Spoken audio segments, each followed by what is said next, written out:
good guy. He's a good sport. Love him to death.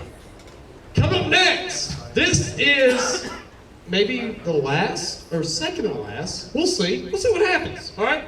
This next guy has always came in at happy hour. He did a show recently in Atlanta. Ladies and gentlemen, Jason Newman!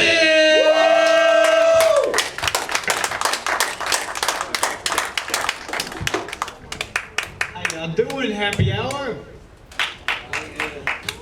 Yeah, I went to Atlanta to practice for y'all.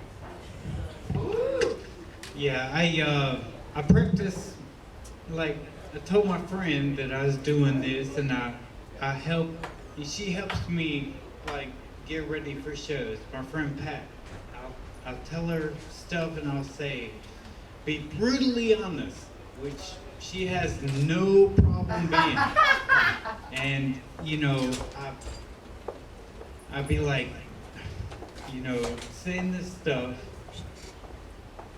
and anyway, yeah. Smoke before the show.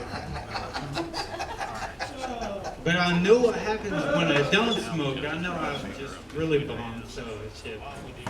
Anyway, so yeah, you might notice I got a speech thing going on. It's like I was diagnosed when I was 23 with MS. Oh, no? Fuck. But anyway, so I've been working on my inner asshole here lately, but I really had to put that in check because I went to see my friend Pat, and on the way home from her house, there's like 5 hoods. It's like Pat lives in a white ghetto, and it gets darker as I go home. But anyway, so I'm riding through, and I'm about right smack in the middle. And these 5 cops just swarm me. 5 rookie cops, right? So I get pulled over, and you know, I don't know, man. I had to relearn so many lessons that day. It's like I already knew them too. It was like very important lessons. Like, number 1. Cops are not my friends. They're not my enemies either. They're information gatherers. But the sky is blue, not blue with white clouds, you know what I'm saying? And number 2, never let them search the car, even though I think it's don't have any drugs in it.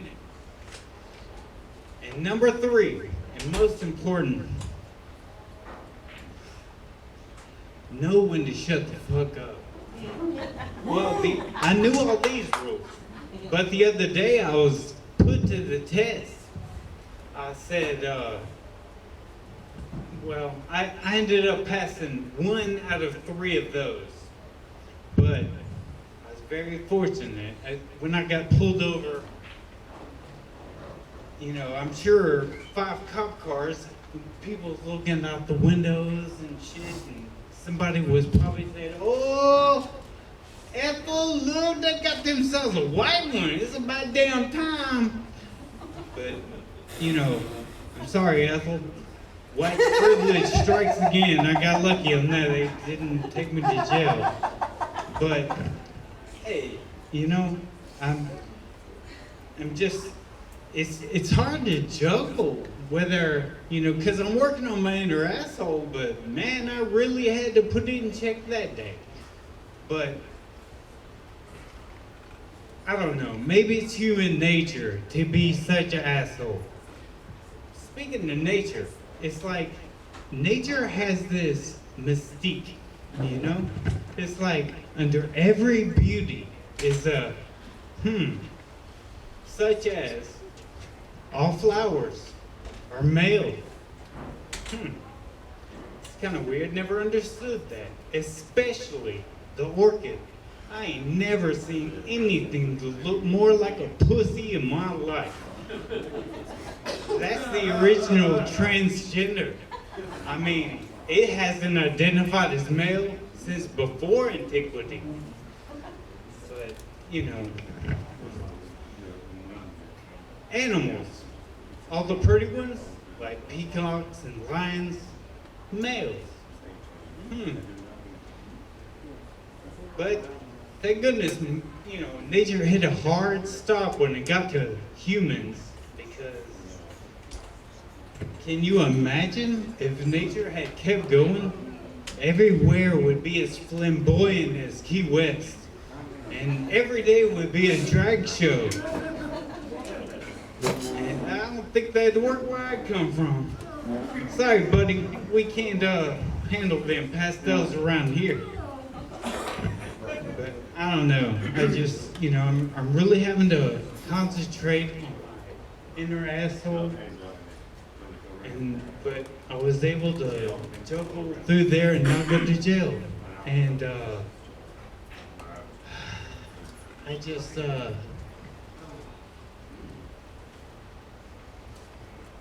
don't know. I think that there's so many things that are just horrible to talk about, but I don't know if I really should. And maybe it's time for me to go. Y'all have a good evening. It's been great.